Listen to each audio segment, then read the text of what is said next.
भोजपुरी की दुनिया इतनी छोटी नहीं है कि एक पर्दे पे सारे कलाकारों और सारे किरदार को दिखा दिया जाए। आपने अभिनेताओं को देखा होगा, आपने विलेन को देखा होगा हमारे पॉडकास्ट पे, हमारे मास्टर्स प्रोडक्शन पे। आज चलिए एक नए अंदाज में एक नए कलाकार के साथ मिलाते हैं, जिसको पर्दे के पीछे आपने एक हास्य कलाकार के रूप में देखा होगा। लेकिन क्या आपको पता है, जो हास्य कलाकार आज हमारे साथ इस स्टूडियो में उपस्थित हैं, वो एक हास्य कलाकार ही नहीं, भोजपुरी जगत के माने जाने डांस कोरियोग्राफर और एक्टर, अभिनेता के तौर पे एक बेहतरीन अभिनय के स्वरूप हैं। चलिए आपको हम अपने माध्यम से मिलवाते हैं हमारे आज के स्टूडियो में महेश आचार्य जी को। नमस्कार सर। नमस्कार। पहले तो आपके दर्शकों को ढेर सारा नमस्कार, प्यार, दुलार और हमारे इस चैनल को देखने वालों को बहुत सारा प्यार। महादेव का कृपा सब पे बना रहे और ऐसे ही आप लोग इस चैनल को देखिए। इस चैनल पे आपको एक से बढ़ के एक इंटरव्यू, एक से बढ़ के एक फिल्म की शूटिंग का रिपोर्ट आपको देखने को मिलेगा। उसको सब्सक्राइब करें, लाइक करें, शेयर करें। आइए। धन्यवाद सर। और मैं जब इस करियर की शुरुआत किया था, जब शुरू किया था कि पॉडकास्ट करेंगे पॉडकास्ट, तो लोगों ने बोला कि विशाल तुम्हारी अंग्रेजी बड़ा अच्छी है, तुम इंग्लिश में पॉडकास्ट करो। मैं कंफ्यूज था थोड़ा सा। मैं इंग्लिश अच्छी है तो मैं सोचा कि इंग्लिश में ही चालू करते हैं। कुछ लोगों ने सजेशन दिया कि हिंदी में चालू करो, लेकिन हम भोजपुरी माटी के हैं, तो हमने सोचा क्यों ना भोजपुरी में किया जाए। लेकिन कुछ लोगों ने कहा कि भोजपुरी इतना छोटा है, कैसे करोगे, कितना आगे जाओगे। तो मैंने उस चीजों पे ध्यान नहीं दिया और एक शुरुआत किया और शुरुआत किया। आज मुझे लग रहा है कि हमारा भोजपुरी सबसे बड़ा है और इसमें ऐसे ऐसे लोग मिलेंगे जो आपको ना हिंदी में मिलेंगे, ना साउथ में मिलेंगे, ना कहीं और। आप एक बार मिलिए तो सही दिल से। देखिए, मेरा जो भी एक्सपीरियंस रहा है इंडस्ट्री का, भोजपुरी की माटी में अभी भी खुशबू वही है। जितने भी हमारे को आर्टिस्ट हैं, चाहे टेक्नीशियन हैं, आज भी भोजपुरी में ही बात करते हैं हम लोग सेट पे भी। चाहे वो बड़े स्टार हो गए, चाहे एक टेक्नीशियन हो गया जो भी सेट पे पानी पिलाता है, चाय पिलाता है, तो अभी भी माटी की खुशबू को हम लोगों ने छोड़ा नहीं है। भले ही बम्बई, लंदन और मॉरिशस, दुबई हम लोग शूटिंग करके आए हैं, मगर अपनी खुशबू को नहीं जाने दिया है। आज भी हम लोग भोजपुरी में बात करते हैं। भोजपुरी बहुत बढ़िया है, मीठा है, मीठा है। भोजपुरी का परिवार बहुत बड़ा है, ऐसा नहीं है। ऑल ओवर वर्ल्ड में भोजपुरी वाले लोग हैं। जैसे पंजाबी है, उस तरह से हम लोग मॉरिशस गए, वहां पे भोजपुरी, कनाडा में है, लंदन में है, हर जगह मिले भोजपुरी वाले और बहुत रिस्पेक्ट देते हैं वो लोग। उनको लगता है कोई अपना उनकी मिट्टी से उठ क्या है, तो ये नहीं देखते कि लंदन में है। नहीं, लंदन में भी लिट्टी चोखा खिलाएंगे वो लोग। उनको खुशी होती है खिला करके। भोजपुरी भाषा इंटरनेशनल खाना है ये हमारा लिट्टी चोखा। लोग बड़ा चाव से खाते हैं। तो हम बिहार यूपी तक ही सीमित थोड़ी है। नहीं, बिल्कुल इंटरनेशनल लेवल पे काम चल रहा है। अभी देखिए ना, दुबई में अवार्ड हो रहा है, अभय भैया करवा रहे हैं। पिछले बार लंदन में हुआ था। बहुत बड़ा वर्ल्ड वाइड है हमारा भोजपुरी आजकल, वर्ल्ड वाइड। पहले था, अब धीरे धीरे बहुत आगे बढ़ गया है। थोड़ा थिएटर्स का है, थोड़ा कोविड के बाद थिएटर का इशू थोड़ा हुआ है। नो डाउट वो भी धीरे धीरे आ जाएगा, रास्ते पर आ जाएगा। थिएटर में भी लोग उतार चढ़ाव तो हर जगह चलते रहते हैं। तो चलिए सर, ये तो बात हुई कि शुरुआत की। तो जैसे हमने बताया कि हमारी शुरुआत ऐसे हुई, तो आपकी शुरुआत, आपका जो जर्नी है, शुरू से आप फिल्म इंडस्ट्री में ही आना चाहते थे या सपने कुछ और थे? नहीं, मेरा मैं बिहार का ही रहने वाला हूँ। मेरा जिला का नाम औरंगाबाद है, डेहरी ऑनसन औरंगाबाद। बिहार शरीफ की नहीं, बिहार शरीफ तो दूर हो गया। डेहरी ऑनसन, सासाराम, औरंगाबाद, गया, ये पूरा एक जोनल है। तो मेरा डांस क्लास चलता था औरंगाबाद में। मैं कलकत्ता से डांस सीखा था, फिर डांस क्लास चला था। सपना था डांसर बनने का, बस। सिर्फ जो बैकग्राउंड में डांसर होते हैं ना, वही टारगेट लेके मैं मुंबई भाग गया घर से। मगर मुंबई ने तो मुझे उम्मीद से ज्यादा दे दिया। मैं डांसर बनने गया था, मैं डांसर बना, असिस्टेंट बना, डांस मास्टर बना। अभी आप लोगों के दया से छोटा सा चेहरा है कॉमेडियन का, वो भी बना, लोगों में पहचान बनी। मुंबई तो मुझे उम्मीद से ज्यादा कुछ दे दिया है। तो मुझे मुंबई से कोई शिकायत नहीं है, बिहार से कोई शिकायत नहीं है। एक यशोदा है, एक देवकी है। सही बात है। और जैसे लोग कहते हैं कि मुंबई सबको अपनाता नहीं है। नहीं, मुंबई देखिए क्या है ना, मुंबई में जो टिक गया वो बिक गया। ये कहावत है। वहां आपको रहना पड़ेगा, वहां आपको स्ट्रगल करना पड़ेगा। मुंबई बहुत परीक्षा लेती है। मैं ही कम से कम तो 94 से मुंबई जा रहा हूँ। मैं जब मैट्रिक एग्जाम दिया था, मगर एक्सेप्ट कब किया, 2001 में। 5 साल 6 साल में गया आया गया, पेट की भूख मैंने जब सताने लगे तो लगे कि यार घर ही ठीक थे, चलो भागो घर। तो बॉम्बे में लाता था, उस वक्त शायद 70-80 रुपए टिकट था, कुछ ऐसा था, 80 रुपए के आसपास। मुंबई से घर आ जाता, फिर 1 महीना रहा घर पे, लगा कि नहीं यार मजा नहीं आ रहा है, फिर मुंबई भागे। ऐसे करके फिर 94 से शुरू हुआ है, 2001 में फाइनली हमको एक ब्रेक मिला और एक उम्मीद दिखी, और वहां फिर मैं टिक गया। तो आज माता रानी का आशीर्वाद से, महादेव का आशीर्वाद से सब कुछ है। तो जैसे कि पर्दे पे आपको लोग एज अ कॉमेडियन के तौर पे, एक हास्य कलाकार के तौर पे देखे हैं, तो एक डांसर, डांस में मूवमेंट अलग होता है, डांस अलग चीज है, एक अभिनय वो अलग चीज है। तो किस तरीके से इस चीज को अपने अंदर लाया? देखिए, डांस करना, डांस करवाना और कोरियोग्राफी करना तीनों अलग अलग चीज है। कोरियोग्राफर, अगर डांस मास्टर जिसको बोलते हैं, उनको सारा सेंस होना चाहिए, स्टेप भी आना चाहिए, एंगल का भी नॉलेज होना चाहिए, लेंस का भी नॉलेज होना चाहिए कि कितना लेंस लगाएंगे, क्लोज, वाइड, मिड, रोल कैसे लगाना है, क्रेन कैसे लगाना है, ये डांस मास्टर का काम है। एक डांस डायरेक्टर बोलते हैं जो सिखाते हैं स्कूल में, जो क्लास चलाते हैं, वो अलग चीज है, और डांस करना अलग चीज है। तो मास्टर एक बहुत ही टफ जॉब है, ऐसा नहीं कि बहुत आसान नहीं है। मेरे साथ प्लस पॉइंट है कि मैं एक टेक्नीशियन हूँ, पहले डांस मास्टर हूँ, ऊपर से फिर एक्टिंग करना शुरू कर दिया। तो मुझे पता रहता है कि लेंस कितना लगा हुआ है, तो मैं इससे बाहर नहीं निकलूंगा, इतने में मुझे कर लेना है, तो वो मेरे को फायदा हो रहा है। वो एक फायदा मिल गया, एक बैकअप मिल गया कि हाँ ये सारी चीजें वो जानकारी के हिसाब से, ऐसा नहीं बाकी और लोगों को नहीं पता होता लेंस के बारे में क्या है। अभी तो सब लोग जागरूक हो गए, सब जानने लगे। अच्छा, मैं ये जानना चाहूंगा कि डांस करना अलग बात है, आप एकदम मस्ती से अपने धुन में नाचते हैं, लेकिन डांस कराना वो बड़ा मुश्किल काम है। तो वो कभी आपको ऐसा नहीं हुआ कि अरे हम बता रहे हैं समझ नहीं रहा है? बहुत बार ऐसा होता है, एक बार थोड़े, बड़े बड़े स्टारों को बता रहा हूँ, जैसे हमने मोमेंट सोचा उनसे नहीं हो पा रहा है, तो सेट पे बेचारे वो नर्वस हो जाते हैं वो लोग, फिर हम लोग को स्टेप चेंज करना पड़ता है कि नहीं भाई हीरो है, वहां पे भी नहीं कर सकता कि नहीं यार नहीं हो रहा, चेंज कीजिए, वो भी नहीं बोलता है, थोड़ा क्या बोलते हैं टेंट्रम वाला मामला। मगर ठीक है, हम लोग समझ जाते हैं कि नहीं हो पा रहा, तो स्टेप चेंज कर देते हैं। आज तो बहुत नए लड़के आए हैं, अभी तो सब डांस वांस सीख के आ रहे हैं, पहले सब माहौल नहीं था, जब नेगेटिव पे जमाना था, हम लोग 8-8 दिन रिहर्सल करते थे टाउन हॉल में, डांस हॉल में, तब जाकर के फिर शूटिंग होती थी। अब तो डिजिटल का जमाना है, नहीं हो रहा तो रीटेक करो, न खर्चा होना ना पैसा जाना है, तो अभी ठीक है, थोड़ा आसान हो गया डिजिटल होने की वजह से। तो जैसे कि आप सेट पे हैं, सामने बैठे हुए हैं कि आप सिखा रहे हैं, कौन ऐसा एक्टर है अभी तक का जो सबसे ज्यादा परेशान किया हो आपको कि भैया बार टेक लीजिए? नहीं, परेशानी नहीं होती, देखिए हमारा वो जॉब है, हमारा काम है, अब उनके हिसाब से हमको डांस करना पड़ेगा, हमारे हिसाब से कोई डांस नहीं कर पाएंगे, क्योंकि हम उसमें मास्टर है, मास्टर है। तो हमारे हिसाब से वो नहीं कर पाएंगे, इसलिए मैं देखता हूँ कि हीरो और हीरोइन कितना तक डांस कर पाएंगे, कौन सा स्टेप इनको इजी होगा, उनके हिसाब से कराना पड़ता है, ताकि गाना भी अच्छा लगे और हमारा काम भी हो जाए, उनका भी नाम खराब ना हो, तो इसलिए उनके हिसाब से डांस कराते हैं। तो जैसे कि ये तो फिल्में हैं, फिल्मों में लगातार काम करना पड़ता है, तो जैसे कि आप लोग जब काम करते हैं तो सुबह टेक लगा, कंटिन्यू चल रहा है, कभी-कभी ऐसा नहीं लगता है कि कितना लंबा जा रहा है? देखिए, ये जो काम है ना, ये बहुत ही अच्छा काम है, हम लोग रम गए हैं इसमें। बिहाइंड कैमरा, कैमरे के पीछे हम लोग जितना मस्ती करते हैं ना, कैमरे पे उतने सीरियस हो जाते। तो पब्लिक को जो चाहिए वो उनका जो टेस्ट है, अब देखिए मान के चलिए मैं एक गाना कोरियोग्राफ करता हूँ, जैसे मैंने बहुत सारे गाने किए हैं, तो उसको देखने वाले कम से कम 100 मिलियन लोग हैं। आप बहुत सारा गाना मेरा देखेंगे, आप 100 मिलियन क्रॉस किया है, तो 100 मिलियन का टेस्ट मुझे पता होना चाहिए, उनको क्या अच्छा लगेगा, तभी तो 100 मिलियन देखेंगे ना। सोचिए उतने लोगों का टेस्ट मेरे माइंड में रहता है कि मैं एक स्टेप दूंगा, ऐसे शूट करूंगा तो लोगों को अच्छा लगेगा। और बात रही बिहाइंड कैमरा, तो हम लोग तो मस्ती करते ही रहते हैं, जहाँ काम शुरू होता है वहाँ काम, जहाँ नहीं होता तो खेसारी भाई हमारे परम मित्र हैं, आपको तो पता ही है, तो उनके साथ रहता हूँ, चाहे पवन भाई हो गए, चाहे कल्लू जी हो गए, जितने सब हम लोग अच्छे मित्र हैं, रितेश भाई हो गए, तो बिहाइंड कैमरा लोग हंसी मजाक करते रहते हैं, और काम शुरू हुआ तो फिर काम सीरियस हो जाता है। तो वो चीज है। तो जैसे आपने तो पवन भैया के साथ भी काम किया है, खेसारी भैया के साथ भी किया है, बहुत लोगों के साथ, तो सबसे ज्यादा मजा किसके साथ आता है कि एकदम मस्ती मजाक में? खेसारी भाई के पास अगर खेसारी सर की बात किया जाए तो क्या है उनके अंदर जो सबसे मजा आता है उनके साथ काम करने में? उनके अंदर ना एक बच्चा बसता है, उनके अंदर एक बच्चा बसता है, छोटी छोटी बातों पे हंस देना, छोटी छोटी बातों को रो देना, छोटी छोटी बात इमोशनल हो जाना। और वैसे स्क्रीन पे तो आपने देखा ही उनको, एक्शन स्टार, गाना स्टार, सारा चीज वो है।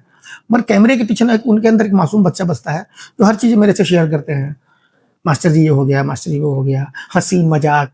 सेट पे ज्यादा चुलबुला इंसान वही है, उनको बस लगता है कि हंसो सब लोग, मगर काम तो फिर काम। तो खेसारी भाई से मेरा ट्यूनिंग बहुत अच्छा है, और कल था, आज भी है, और आगे भी रहेगा। तो ये तो हुआ खेसारी जी का। इसके साथ साथ कभी कभी क्या होता है कि हमें जैसे गाने बहुत तरह के होते हैं, जैसे इमोशनल सॉन्ग हो गया, प्यार वाला सॉन्ग हो गया, एक विलेन वाला सॉन्ग होता है, या आइटम सॉन्ग। तो आइटम सॉन्ग में विलेन को भी डांस कराना पड़ता है। हाँ। विलेन भी डांस करते, तो उस समय आप लोगों को परेशानी नहीं होती कि अरे ये तो विलेन है, इसको जब हम पर्दे पे सिनेमा दिखाएंगे तो उसके पोज, उसके जो मूव होंगे वो अलग होंगे नॉर्मल मूव से? देखिए, विलेन अगर डांस कर दिया तो गाना हो जाएगा खराब, वो है ही वो विलेन। और चाहे अवधेश बाबा हो गए, चाहे संजय प्रिया हो गए, चाहे देव हो गया, चाहे अय्याज खान हो गया, इन लोगों से अगर हम डांस करा देंगे तो उनका कैरेक्टर मर जाएगा। और जैसे नाचेंगे वही उनके लिए ओके है। अच्छा। ऑफ बीट नाचेंगे ना, वही उनके लिए ओके है। उनको बीट पे नचा दिया तो गाना सत्यानाश हो जाएगा। तो वो जैसे है, वो जो कर दिए वही है, वही सही है। विलेन है ना वो, हीरो को हम रिदम पे ला सकते हैं, 1 2 3 4, उनको नहीं, बस नाचो, तुमको जैसे अटैक करो हम उसको शूट कर लेंगे। ये होता है। तो विलेन का तो टफ नहीं है, विलेन तो बहुत आसान काम करता है। जैसे हम तो देव भैया के साथ रहे हैं, देखे हैं, तो कभी ये नहीं हुआ कि देव भैया के वो आपने बोला कि ठीक है सर लेते हैं टेक, और उन्होंने डांस किया, फिर बोले कि अरे ये वाला सही से कराओ, ये वाला ऐसे होना चाहिए? वो लोग हम सिखाएंगे, वो लोग विलेन पहले अपना काम तो करे ठीक से। तो वो डांस वो जो कर देंगे वही ओके है, क्योंकि हीरो हीरोइन को हम रिदम पे ला सकते हैं। वो रिदम पे आ गए तो उनका कैरेक्टर मर जाएगा, क्योंकि ऑफ बीट है। वो गोली बंदूक चलाने वाला डांस करे तो कैसा लगेगा बताइए? अमरीश पुरी आज तक देखे डांस करते? कभी नहीं। उनको अगर हिट रहे हैं वो अपने जमाने में, तो वही बात है, इन लोग को डांस नहीं करा सकता है, बस नाचो। भले ये लोग हम लोग से रिक्वेस्ट करता है, मास्टर जी मेरे वाला लग फटाफट छोड़ दीजिए ना डांस, तो फिर उनका शॉट लेकर के भैया सेपरेट जाओ, तुम जाओ, हम फिर गाना करते रहेंगे। विलेन भी है, नहीं छोड़ेंगे तो फिर हाँ, तो फिर जाए गोलीबारी हो जाएगा। ठीक है, सारे मित्र हैं हमारे, सब अच्छे दोस्त हैं और मजा आता है। आप बहुत अच्छे मास्टर हैं, हमने लोगों से बात किया तो हमें पता चला। तो एक चीज और है, भोजपुरी में आज हम इस माहौल में हैं, हमें पता है सब लोग कैसे हैं, लेकिन आज भी मैं देखा हूँ गांव में अगर कोई लड़का या लड़की डांस सीखना चाहता है, उसकी चाहत है डांस करना, तो आज उसको नचनिया गवनिया के नाम से लोग जज करते हैं। वो उन लोगों को हम जैसे लोगों से सबक लेनी चाहिए। आज आप नचनिया गवैया कर रहे हैं, मगर हम नाच गा के कहाँ पहुंच गए उनको पता है? आज खेसारी जी, पवन जी, मैं खुद की बात कर रहा हूँ, चाहे रोशन रोही, चाहे कोई भी हीरो, कल्लू जी, चाहे रितेश पांडे हो गए, कहाँ पहुंच गए नाच गा के? उनको आइडिया इस बारे में सोचना पड़ेगा उनको आने के लिए, वहां तक पहुंचने के लिए दोबारा जन्म लेना पड़ेगा, मिलने के लिए सोचना पड़ेगा। हम लोग यहाँ पहुंच गए तो नचनिया गवैया कहते हैं ना, उनको बोलिए कि पहले सिनेमा देखो। और हम लोगों के घमंड की बात नहीं कर रहा हूं मैं, आज जहां पहुंच गए हम लोग नाच गा कर गए, तुम खेत बेच के नहीं पहुंच सकते, ऑब्वियस सी बात है ना। अब भले तुम्हारा बाबूजी का 52 बीघा में पुदीना रोपा होगा, मगर आज हम जो भी अपने दम पर हैं, हम ये नहीं कह सकते कि मेरे पिताजी ने मुझे 500 रुपए भेजा है, 1000 भेजा है, चाहे खेसारी जी हो गए, चाहे पवन जी हो गए, चाहे दिनेश जी हो गए, सब अपने दम पे यहाँ पहुंच चुके हैं कि गाड़ी से नीचे पैर नहीं उतर पाए। यही कह रहे हैं आप। तो जो नचनिया गवैया कहता है उनको शर्म आनी चाहिए इस बात बोलने से। देखो हम लोगों को समझ में आ गया, ठीक है। अभी ये पॉडकास्ट देख करके बहुत लोग आपको नेगेटिव पॉजिटिव बोलेंगे, कोई फर्क नहीं पड़ता हम लोग, तुम हमारे पास पहुंचो तो सही, हाँ, हमारे जैसा बन के तो दिखाओ। वही घर वाले होते हैं, जाते हैं फोटो खिंचाने के लिए चले जाते हैं भीड़ लगा करके, तो वही नचने का भैया बोलते हैं। ये गलत स्टेटमेंट है किसी का भी हो। पहले सिनेमा देखो, अश्लीलता, आप अश्लीलता पे आइए कि अश्लील बोलते लोग सिनेमा को। जो अश्लील बोलता है उससे पूछिए कि पहली वो आखिरी फिल्म कौन सी देखी उसने थिएटर में जाकर। आप पॉडकास्ट कर रहे हैं, आप मीडिया वाले हैं, आप उनसे पूछिएगा कि आखिरी फिल्म कौन सी देखो थिएटर में जाकर, मुझे बताओ। जो अश्लील बोलते हो तुम लोग, देखो तो कौन सा देखे। हाँ, टीवी में आता है, ठीक है, कुछ चवन्नी छाप गवैये हैं जो उल्टा सीधा गाते रहते हैं, उसके चक्कर में आप इंडस्ट्री को खराब बोलेंगे। हम तुम लोग जानते भी नहीं है, बहुत सारे सिंगर हैं। और किस सेक्टर में अच्छे बुरे लोग नहीं है, सब जगह है। तो यहाँ भी एक सेक्टर है जो चवन्नी छाप गवैये गाँव में जो गाते हैं, मैं मुंह पे बोल रहा हूँ उनको। और उसमें दिनेश पवन खेसारी का कौन सा गाना खराब है इन दिनों, थोड़ा बता दे। अब तो बहुत सुधार हो गया सोशल मीडिया की वजह से, आप लोगों की वजह से बहुत सुधार हो गया है। नहीं तो भैया पब्लिक ने हाथ में पत्थर उठा लिया कि जहाँ उल्टा सीधा गया सर फोड़ सीधा मारेंगे। हाँ, क्लियर बात। भारत सरकार ने बैन लगा दिया इस चीजों पे। अभी देखिए छोटे छोटे चैनल कितने बंद हुए हैं जो अश्लीलता ला रहे थे, तो अभी बहुत सुधार हो गया इंडस्ट्री में। बहुत ज्यादा सुधार हो गया और चाहिए था। जब पहले मैं गाना करता था विशाल जी, तो प्रोड्यूसर बोलता था मास्टर जी थोड़ा दिखेगा तब ना बिकेगा, ऐसा उस मैंने समझ ली कि 2004-5 की बात कर रहा हूँ। अब वो बोलते मास्टर जी देखिए थोड़ा कवर कीजिए नहीं तो सेंसर हो जाएगा। बताइए इतना दहशत हो गया है। तो मैं शुक्रगुजार हूँ ऑडियंस का, मैं शुक्रगुजार हूँ सेंसर का, मैं शुक्रगुजार हूँ सारे लोगों का कि इतनी हमारी महिलाएं सुरक्षित हो गई हैं, सब कवर होकर। आज एक गाना उठा के देख लीजिए सिनेमा का, मैं एल्बम की बात नहीं कर रहा हूँ, एल्बम के बोले चवन्नी छाप लोग गा रहे हैं, सिनेमा का एक भी गाना उठा के बोली कि अश्लीलता उसमें कहीं दिख रहा है। एक और सवाल है मेरा, जैसे आपने बोला कि एल्बम का सिनेमा में हमारे बहुत सारी चीजें अच्छी हो गई हैं, क्या जो हमारा जो सिनेमा का प्रारूप बना हुआ है, जो रूप लोग देखते हैं बोलते हैं कि सिनेमा हमारा भोजपुरी सिनेमा गंदा है, हमारा भोजपुरी सिनेमा में अश्लीलता दिखाया जा रहा है, क्या इसका कारण एल्बम है क्या? हाँ बिल्कुल, क्योंकि उनके एल्बम के वजह से लोग थिएटर नहीं जा रहे हैं, उनको लग रहा है उसी में तोल दे रहे हैं। अरे सब असली गाना गाता है तो सिनेमा में भी वही होगा। अरे देखो तो जाके एक बार भाई, कितनी अच्छी अच्छी फिल्में आ रही है, ननद भौजाई, देवर भाभी, आप देखो तो सही। आप बिना देखे जज कर रहे हो। आप एक बार बता, मैं बोल रहा हूँ कि जो भी आपके पॉडकास्ट में आता है ना, पूछे कि आखिरी फिल्म कौन सी देखे थे थिएटर में जाकर के, थोड़ा मुझे बताओ, उसका कहानी बताओ। तो नहीं देखा है बस, लेकिन बोलने के लिए है, बस बोलने के लिए, बस जुबान है। सोशल मीडिया का जमाना, बोलने का पैसा थोड़ी लगता है, नहीं लगता है। सोशल मीडिया का जमाना है, बस मोबाइल उठाएंगे, फेसबुक पे लाइव आ जाएंगे, यूट्यूब पे डाल देंगे। अरे एक वक्त हुआ करता था जो मीडिया का एक बहुत बड़ा प्रभाव हुआ करता था। हमारे यहाँ आते थे भैया परमिंदर भैया हिंदुस्तान के, अरे भाई प्रेस वाले आए, अरे भाई भैया ये फोटो लीजिए छाप दीजिएगा, ऐसा। आज के डेट में तो सब मीडिया वाले बन गए, फोन उठाया, रिकॉर्ड किया, डाल दिया। तो आंकना अच्छी बात है, मगर आप किसी को नेगेटिव मत आइए। आप देखिए पहले कि क्या चीज है, उसके बाद बोलिए। हम ही लोग किसी को बोल सकते हैं क्या? क्यों बोले किसी के बारे में? हमारे पास टाइम ही नहीं है ना। आप क्यों अपने आप से कौन बोलता है सर? बिल्कुल, जिसके पास काम नहीं है।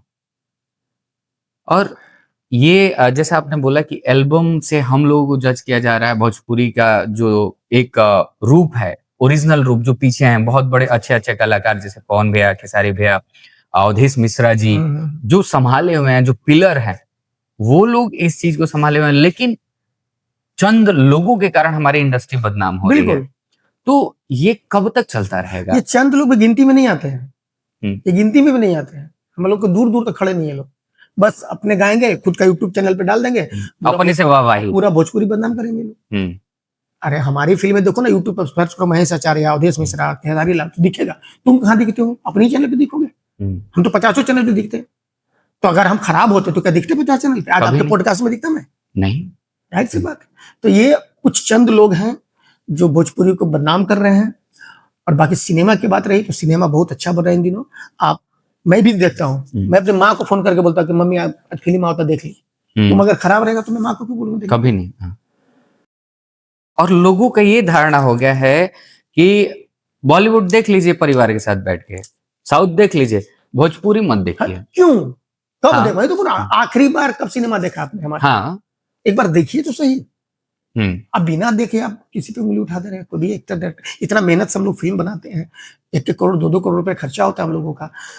1-1 महीना पानी बारिश में भीग करके, धूप में जल करके हम लोग फिल्में बनाते हैं। किस लिए बनाते हैं? सिर्फ माध्यम पैसा नहीं है, माध्यम में आपको मनोरंजन करना है। तो आप देखिए तब तो मनोरंजन होगा ना।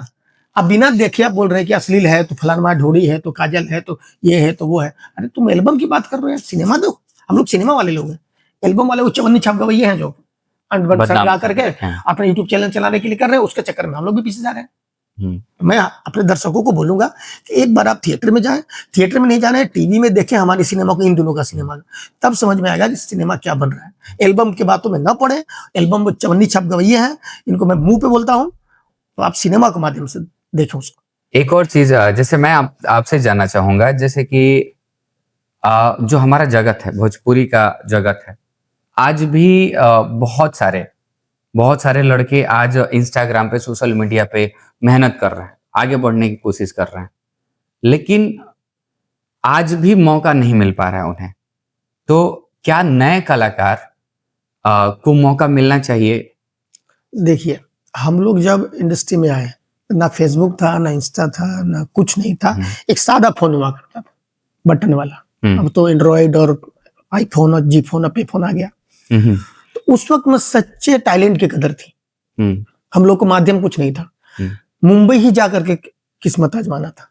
अब यहाँ क्या है कि अभी मोबाइल में रील बना ले रहा है, मुंबई जाने की जरूरत नहीं है। नहीं है उनको। मगर सही स्ट्रगल वो है जो आप सही जगह पे करें। अब गांव में बैठ करके बहुत सारे हिट हुए रील पे, बहुत सारे लोगों को देखते मगर 15 सेकंड के हीरो हैं। हम लोग 2.5 घंटे के हीरो हैं, वो 15 सेकंड 30 सेकंड तक जाते जाते थक जाते हैं। तो अभी माध्यम बहुत हो गया है, मगर क्या प्लेटफॉर्म नहीं मिलेंगे। प्लेटफॉर्म के लिए मुंबई जाना पड़ेगा, जो मेन जंक्शन है, वहीं से आपके अपना पहचान बनेगा। जब तक सिनेमा में नहीं आएंगे, मोबाइल में तो सब लोग दिखते हैं। महेश जी, मेरा एक आपसे सवाल ये भी है कि जैसे भोजपुरी में कहा जाता है कि भोजपुरी ऐसी दुनिया है जिसमें नए लड़कों को मौका नहीं दिया जाता, भाई भतीजावाद चलता है, या हमारे हैं ये हमारे लोग हैं तो इनको ले लो, ये लड़की अच्छी है तो इनको ले लो। टैलेंट अलग बात है। तो ये बात कितनी हद तक सही है और कितनी हद तक गलत है? अगर ये बात सही होता तो नए नए लड़कियां के स्टार नहीं बनते। जिनके अंदर टैलेंट है उन्होंने अपनी जगह बना ली है। अभी खेसारी जी को ले लीजिए, कहाँ से है, छपरा से है उठ करके, मगर उनके अंदर टैलेंट था, दम था, तब ऐसे स्टार बने ना। बहुत लोग कम बैक हो गए यहाँ से। तो जिनके अंदर टैलेंट है वो तो टिक जाएंगे और बिक भी जाएंगे। तो अब ऐसे मुंह से बोलने से, 30 सेकंड का रील बनाने से कोई स्टार नहीं बनता है, ये कड़वी सच्चाई है। तो उसके लिए आपको ये बिल्कुल गलत बात है कि मौका नहीं मिलता। मौका मिलता है। आज देखिए फिल्म में शूटिंग करो रोशन रोही, उसके अंदर दम है, बच्चे के अंदर दम है, उसके ऑडियंस है, उसके फैन फॉलोइंग है, तो आज वो कर रहा है। तो क्यों नहीं मौका मिलता? सबको मिलता है, मगर हाँ वो जगह से मिलना चाहिए, लोग अच्छे मिलने चाहिए। ना तो लूटपाट तो बहुत मचा हुआ है, बेवकूफ बना करके, ये करके वो करके, खेत बेच करके, तो बाबूजी का एफडी तोड़वा करके लोग सोचेंगे कि हम एक्टर बन जाएंगे, फिल्म बना ले। हाँ, तो एक्टिंग आता ही नहीं तो क्या मतलब उनको पैसा लगाने से। तो इसलिए जिसके अंदर टैलेंट है, दम है, उसका आने वाला कल उसका है ये। और लोग ये भी कह रहे हैं आजकल, या ऐसा बोला जाता है कि लड़के जो हैं उनको मौका नहीं दिया जाता, लेकिन एक लड़की कुछ दिनों से आई और अभिनय किया और उसको मौका मिल गया, लेकिन लड़के बहुत दिनों से स्ट्रगल कर रहे हैं, उनको कोई पूछता ही नहीं है। तो वही तो मैं बता रहा हूँ कि टैलेंट होना चाहिए। अब लड़कियों के अंदर कुछ अलग टैलेंट होगा तो खैर बात है, ऐसे नहीं बोल सकते हैं। तो सबका अपना अपना टारगेट होता है कि मुझे फिल्म करनी है, नहीं करनी है। अब लड़के बेचारे परेशान हैं, अब उनको चाहे तो पैसा लगाओ या फिर कोई चमचागिरी करो किसी डायरेक्टर प्रोड्यूसर का, तो आपको रोल देगा। तो ऐसा नहीं है, मगर ठीक है, काम तो सबको मिलेगा। अब मिलता भी है, जिनके अंदर टैलेंट है वो आगे निकल जाते हैं, जिनके अंदर नहीं बैक टू पवेलियन हो जाते, घर चले जाते हैं। बहुत सारे ऐसे मैंने देखा है रिजल्ट। तो अभी बहुत सारे लड़के नए नए हमें टीवी के माध्यम से, प्रेम सिंह हो गए, मन्नू कृष्णन हो गए, बहुत सारे लड़के आए हैं जो उनको टैलेंट है, काम कर रहे हैं, कंटिन्यू काम कर रहे हैं वो लोग। ऐसा नहीं कि चांस नहीं मिलता, बस लूटपाट के चक्कर में नहीं पड़ना है। बहुत सारे ऐसे है कि बस 5 लाख बना देते हैं, 10 लाख दे दीजिए, फिल्म बन जाएगा। 10 लाख में फिल्म बनता है, 10 लाख तो खाने का बजट आता है। हाँ, ये बात सही कह रहे हैं। और सबसे बड़ी बात ये भी है कि लोग कहते हैं कि साउथ की फिल्में बनने में सालों साल लग जाते हैं, लेकिन हमारे यहाँ भोजपुरी में 1 महीने के अंदर फिल्म तैयार हो जाती है। बिल्कुल फैक्ट है, हो जाती है, क्योंकि डिमांड ही वही है। जितना जल्दी करके देंगे प्रोड्यूसर को, उतना पैसा बचेगा। तो क्या सच में फिल्में 1 महीने में वो जो चाहिए, जो भोजपुरी का सपना हम देख रहे हैं, वो क्या 1 महीने में भोजपुरी का सपना पूरा हो जाता है, या वो फिल्में हम बना देते हैं जो अगर बनाना चाहते हैं? अगर हम साउथ से कंपेयर करें अपनी भोजपुरी इंडस्ट्री को, तो ये तो फिर सूरज को दिया दिखाने वाली बात हो जाएगी। साउथ में थिएटर्स हैं, और मिनी थिएटर्स, छोटे थिएटर, बड़े थिएटर, और पब्लिक थिएटर तक जाती है तो लोग करोड़ों करोड़ लगाते हैं। RRR देख लीजिए आप, पुष्पा देख लीजिए, तो लोग उनका रिकवरी है। मगर हमारा रिकवरी है नहीं, क्योंकि पब्लिक थिएटर तक जा ही नहीं रही है। नहीं जाने का भी रीजन बता दिया मैं आपको, एल्बम। लोगों को लगता है कि बस वही होगा इसमें भी, एल्बम। हाँ, तो थिएटर तक पब्लिक जा नहीं रही है, तो हम इतना बड़ा बजट लगा के क्यों बनाएंगे फिल्म को? कोई प्रोड्यूसर इतना हिम्मत कर ही नहीं सकता। तो मतलब इसका मतलब तो यही हुआ कि भोजपुरी जिस हद तक जानी चाहिए वहां तक कभी जा ही नहीं पाएगी। इस बात का दुख है, इस बात का हम आर्टिस्टों को दुख है कि भोजपुरी को हम लोग जहाँ ले जाना चाह रहे जा नहीं पा रहा है। और ये ग्लानी अंदर से महसूस होती है हम लोगों को, थिएटर नहीं हमारे पास है, थिएटर में लोग नहीं जा रहे हैं। जिस दिन थिएटर तक पब्लिक जाने लगे, आज से मान के चलिए 2005-6 में करोड़ों करोड़ की फिल्में बनती थी और रिकवरी भी होता था। आज 50 लाख के बनाने में हालत खराब हो जा रही है, रिकवरी भी नहीं हो रही, प्रोड्यूसर बर्बाद हो जा रहा है। तो हम लोग भी नहीं चाहते किसी प्रोड्यूसर का पैसा लगे और बर्बाद हो। तो जिस दिन पब्लिक थिएटर तक आ जाएगी, उस दिन हम लोग भी बड़ा फिल्म बनाना शुरू कर लेंगे। बात रही साउथ की, तो उनका एक अलग जोन है, उनका अलग टेरिटरी है। वहाँ तो मैं देखा हूँ, एक दिन शूटिंग करा था हैदराबाद में, रात को मैं 9 बजे पैकअप हुआ, कोई साउथ की फिल्म रिलीज हुई थी, मैं देख रहा हूँ औरतों की लाइन लगी 912 में, हजारों पब्लिक थिएटर के बाहर खड़ी है। हमारे यहाँ दिन में नहीं आती है इतनी पब्लिक, वहाँ नाइट शो में खड़े हैं, तो वहाँ पे है पब्लिक भगवान होता है भाई। पब्लिक जिसको चाहेगा उठा देगा, जो डुबा देगा। तो हमारे भोजपुरी में इस बात का दुख है मुझे कि थिएटर तक पब्लिक नहीं आ रही है। हम लोग कोशिश कर रहे हैं पब्लिक को थिएटर तक लाएं। मैंने सुना है कि ऐसा कहा जाता है कि भोजपुरी में जो बड़े कलाकार हैं वो छोटे कलाकारों को तवज्जो नहीं देते, या एक अलग ही भावना, एक अलग ही क्लास जनरेट हो जाता है कि आप ए क्लास के हैं, आप बी क्लास के, आप सी क्लास के हैं। तो इस बात में कितनी सच्चाई है आपके हिसाब से? 1% सच्चाई नहीं है। यहाँ बड़ा और छोटा कलाकार कौन होता है? तो ये बातें आ कैसे रही हैं? पता नहीं। हम लोग को खुद, हम किसको टॉर्चर करते हैं सेट पर? हम भी तो एक्टर हैं।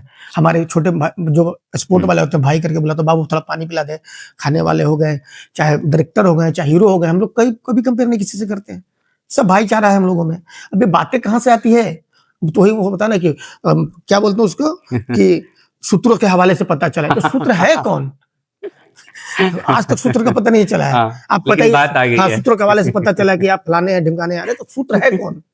सूत्रों के हवाला है कौन? ऑडियंस है, सूत्र लोग हैं जो फैला रहे हैं ये सारी चीजें। बस वही गलतफहमी है। बाकी सब यहाँ भाईचारा है। पूरा भोजपुरी इंडस्ट्री एक दूसरे पे बिलीव करती है। वही बात है, जैसे कि हमने भी ये चीज बड़ा अजीब देखा कि मैं बहुत सारे लोगों के साथ अभी तो मैं मिला, काम किया, तो उनका जो सुना था, जैसे अभी हमारा पॉडकास्ट हुआ अवधेश मिश्रा जी के साथ, बड़ा सुना था कि ऐसे हैं, सेट पे गुस्सा कर जाते हैं, ये कर जाते हैं, वो कर जाते हैं, लेकिन जब सामने गए तो वो कुछ और ही है भाई। तो यही तो मैं इंटेलेक्चुअल आदमी है वो, कि यहाँ यही तो है, सिर्फ मौखिक बातें होती हैं हवा में। बाकी सच्चाई क्या है, आप हमारे पास आएंगे तब पता चलेगा कि हम लोग किस कैटेगरी में आते हैं। नहीं तो अभी हमारे फेसबुक पे कितने मित्र हैं, इंस्टा पे हैं, नंबर मांगते हैं, नंबर देता हूँ, बात करता हूँ। मैं क्यों नहीं बात करूँ भाई? मैं कोई भगवान नहीं हूँ, मैं कोई अलग नेट से नहीं डाउनलोड हूँ, मैं भी आप लोग जैसे इंसान ही हूँ। तो ठीक है, अपनी एक मेहनत और माध्यम से हम एक जगह बना चुके हैं अपना मुंबई में, या लोग मुझे पहचानते हैं, प्यार करते हैं, हमारी ऑडियंस है, वो एक अलग चीज हो गया। बाकी मैं भी तो इंसान ही हूँ, मुझे भी भूख लगती है, मुझे भी चोट लगती है, मुझे भी दर्द होता है। ऐसा नहीं है कि आप हमारी जनता को, आपके माध्यम से जनता तक हमारी बात जाती है तो बहुत बड़ी बात है ये हमारी बातों को लोग सुने, क्योंकि हम एक प्रेरणा है। हम जो दिखाते हैं थिएटर में, पर्दे पर, वो बच्चे सीखते हैं, तो हम क्यों चाहेंगे गलत करने के लिए? ऑब्वियस वो हमारा कल है। इसलिए मेरा भी बेटा है, वो भी देखता है भोजपुरी फिल्म। मैं बोलता हूँ देख बेटा, टीवी में आता देखता है वो, तो क्या मैं गलत करूंगा तो मेरे बेटे को वही सिखाऊंगा मैं? नहीं, कभी नहीं। तो जो हवाएं, जो अफवाहें उड़ी हैं, ये गलत उड़ रही है। बाकी आप हम मिल चुके हैं, आप अवधेश भाई से मिल चुके, मुझसे मिल चुके, देव से मिल चुके, पराग भाई से मिल चुके, तो आप समझ सकते हैं कि हम लोग किस कैटेगरी के आदमी हैं। तो जैसे आपने बोला कि मेरा एक बेटा है, तो उसको मैं बोलता हूँ कि भोजपुरी फिल्में देखो, तो क्या जो आपके बेटे हैं, आप चाहेंगे कि आने वाले समय में वो भी भोजपुरी में आए? मुझे कोई प्रेशर ही नहीं उसके ऊपर। उसको क्या करना है, वो क्या करेंगे, उन पे डिपेंड मैंने छोड़ दिया है। आपको एक्टिंग करना है, आपको पढ़ाई करनी है, आपको IPS की तैयारी करनी है, आपको डॉक्टर की तैयारी करनी है, क्या करना है, मैंने कुछ नहीं बोल, प्रेशर नहीं है। उनको जिस तरफ जाना होगा वो जाएंगे, कोई हमारे तरफ से दबाव नहीं। बस अपना फर्ज निभाना है। मैं एक पिता होने के नाते, जो एक अपना धर्म होता है वो निभाना है, पति होने के नाते बीवी के लिए निभाना है। बाकी उनको जो करना है, किस एरिया में जाना है, किस क्षेत्र में जाना है, हमें कोई प्रेशर, क्योंकि प्रेशर दे करके महल बनाया जा सकता है, घर नहीं। घर में प्रेम चाहिए, घर में प्रेम चाहिए। तो इसलिए एक दूसरे को समझने का समय चाहिए। हाँ। ईंट मिट्टी से महल बनता है, और भावनाओं से घर बनता है। तो ये बात बहुत अच्छी कही आपने। तो इसलिए उनको जो करना है करेंगे। पढ़ाई कर रहे हैं, उनका चल रहा है पढ़ाई। मैं कभी नहीं बोला कि पढ़ो बैठो या यहाँ जाइए, ये कीजिए, वो कीजिए, इसकी तैयारी कीजिए, नहीं। उनको जो करना है करें, मेरे तरफ से कुछ पूरी छूट। हाँ, बोलिए कितना पैसा कहाँ देना है, उसके लिए मैं रेडी। हर एक बाप चाहता है, बस उनको जो करना है करें। जैसे कि अभी आपने बोला कि उन्हें जो चाहिए हम देंगे, तो आप यहाँ, जैसे अभी तो हम लोग बिहार में, गया में शूटिंग कर रहे हैं यहाँ पे, तो आप जैसे कि आप डांस मास्टर हैं, उसके बाद बहुत सारे फिल्मों में अभिनय करते हैं, तो कैसे आप इस चीज को मैनेज कर लेते हैं कि पर्सनल लाइफ भी मैनेज करना है, प्रोफेशनल लाइफ भी मैनेज करना है, काम भी करना है, इंडस्ट्री में जगह भी बना के रखना है? ये सारी चीजें इतना मेहनत भरा है और इतना पजल है, क्योंकि मैं खुद इसमें आ रहा हूँ, देख रहा हूँ, तो बहुत ज्यादा पजल है। यहाँ जाना, वहां जाना, यहाँ सीन करना, वहां कट करना, तो ये सारी चीजें कैसे आप मैनेज करते हैं कि परिवार भी चल सके, परिवार को भी देख लें और काम भी चलता रहे, या काम को भी सही समय दिया जाए? थोड़ा सा टफ है, और लोगों के तुलना मेरा जॉब थोड़ा सा टफ है, क्योंकि एक्टर तो सब हैं, मगर मैं एक्टर के साथ साथ कोरियोग्राफर भी हूँ, तो मेरे लिए थोड़ा टफ पड़ता है, मगर खैर कोई बात नहीं है, जब तक जीवन है, जब तक है जान, करना है। अब लोग मुझे पसंद करते हैं कॉमेडियन में, तो मुझे उनको भी खुश रखना है, और कोरियोग्राफर में लोग जानते हैं कि नहीं गाना करे, उनको भी खुश रखना है और खुद भी खुश रहना है। तो दोनों तरफ से इनकम हो जाता है मेरा, कॉमेडी का पैसा भी लेता हूँ और गाने का भी पैसा लेता हूँ, साथ में कोरियोग्राफी पैसा लेता हूँ, तो डबल आता है ना भाई, क्या दिक्कत है, थोड़ा मेहनत कर, ज्यादा खुशी। और क्या खुशी, पैसा। अच्छा, अगर इसकी बात की जाए, अभी आपने बोला पैसा पैसा, तो कभी भाभी जी गुस्सा नहीं हुई हैं कि तुम जाओ काम करो, जब देखो तब काम काम, तो कभी ऐसा नहीं हुआ कि ये लो अब शांत हो जाओ? उसको देखिए, शादी का मेरा हो गया, मुझे लग रहा है कि 17-18 साल। अब पहले फोन आता था उसका, जब अफेयर था, लव मैरिज है मेरा, मेरी वाइफ भी एक्टर है, वो भी शूटिंग करती है, हीरोइन है वो। तो पहले फोन आता था कि खाना खाए, नाश्ता किए, दवाई लिए, टाइम से सोए। अब फोन आता है, पैसा भेजे, फीस भरना है, बाइक को देना है, घर का रेंट देना है, लाइट बिल भरना है। अब यही फोन आता है, बस हो गया, बस अतीत है, बीता हुआ कल है, याद मत दिलाइए। दुख की नब्ज पे उंगली रख दिया मैंने। देखा जाए तो उसी से सब कुछ है, वो मेरी घर की लक्ष्मी है। अब बोलना पड़ेगा ना, तो देखेगी तो फिर नहीं, हम लोग तो 3 लोग हैं, मैं, बेटा और मेरी वाइफ, बहुत खुश है हम लोग, और हर सुख दुख के साथ ही हम लोग हैं। और सबसे बड़ी बात है कि मेरा मेडिक्लेम भी है, तो पिटा उठा जाऊंगा तो एडमिट हो जाऊंगा, पैसा नहीं लगेगा। ये बात सही कहा। और मेरा सफर देखिए विशाल जी, मैं आया था डांसर बनने से, मगर मेरे डांस क्लास में खेसारी जी डांस सीखने आते थे, तो हमारी अच्छी मित्रता हो गई थी, मैं कॉमेडी से करते रहता था, बातों बातों में हंसाते रहता था उनको। एक फिल्म हो रही थी, होगी प्यार की जीत, नहीं प्यार झुकता नहीं, तो उसमें मैं गया था गाना करने के लिए, मगर खेसारी जी ने बोला एक रोल कर लीजिए, जिसमें दोस्त का रोल है। मैं बोला मैं एक्टिंग कहाँ करूंगा यार, बोला नहीं कीजिए ना। और वो प्यार झुकता नहीं में एक सीन किया, उसके बाद उस कंटिन्यू में उस फिल्म में रहा। उसके बाद दूसरी फिल्म आई बलमा बिहार वाला, तो उनके पास जब खेसारी भाई के पास स्क्रिप्ट आया, तो बोले कि ये रोल कौन कर रहा है, तो बोला कोई एक्टर का नाम लिए, बोले नहीं ये रोल महेश आचार्य जी। फिर ये बलमा बिहार वाला किया, उसमें अच्छा मेरा रोल था, वो किन्नर बना था, भिखारी बना था, बहुत फ्रॉड वाला था, रियल कैरेक्टर था मेरा। तो वो फिल्म हिट हुई। उसके बाद वहां से जो सफर चालू हुआ, फिर पलट के मैंने नहीं देखा, और गाना तो मैं करता ही था। तो मेरे एक्टर बनने के पीछे खेसारी जी का बहुत बड़ा योगदान है, और बहुत बड़ा उनका सम्मान है, उनका मैं बहुत इज्जत करता हूँ। उन्होंने मुझे बहुत प्रेरित किया एक्टिंग के लिए। आज भी बोलते हैं कि कोरियोग्राफर रहते तो उतना आपका नाम होता, कौन पहचानता आपको, कॉमेडियन चेहरा पहचानने आ गया ना, तो तो इसके लिए मैं खेसारी भाई का सम्मान करता हूँ, और शुरू से उनके लिए मेरे जो दिल में मान सम्मान है वो बना रहेगा, और मुझे यहाँ तक लाने वाले वही हैं। तो उनके लिए थैंक यू खेसारी भाई, बहुत मजा आया, आपने मुझे पूरा बैकअप दिया। और ये तो हुआ खेसारी जी की बात, और खेसारी जी के साथ साथ जैसे हीरोइन, एक सिनेमा में हीरो हो हीरोइन ना हो तो फिल्म चलेगी नहीं, बिल्कुल, हीरो हो विलेन ना हो तो चलेगी नहीं।